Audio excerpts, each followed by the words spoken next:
চাচামি আসসালামু আলাইকুম। ওয়ালাইকুম আসসালাম বাবা। চাচামি আইছেন কি রকম? দেখি তো মনে হচ্ছে ভালোই আছেন। তো চাচামি আপনার জন্য তো একটা উপহার রাখছি। উপহার বলতে কি এই গ্রামের কিছু যুব সমাজ মিলে কিছু টাকা তুলে রাখছি, আপনি বাড়ির যা পৌঁছায় দেবো নে। কোন সময় যাবো আপনার বাড়ির একটু বলি দেন, ভালো হয়। কে বাবা, তোমরা আমার যদি টাকা তুলে রাখছো কে?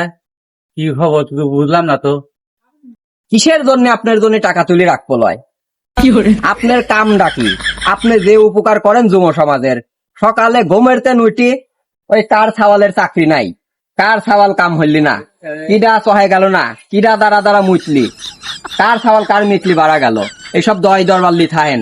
এই যে দয় দরবাল্লি থাকেন, তার কি এটা আপনার বেতন নাই? এটা বেতন আছে তো। তো আমরা সব যুব সমাজ মিলিয়ে মনে করছি যে এই টাকাগুলি জমা করে আপনি প্রতি মাসে একটা বেতন দেবো, যাতে আপনি কাজটা সুষ্ঠু মতো করতে পারেন। বাপরে ছাওয়াল বল জারি এই যুগের।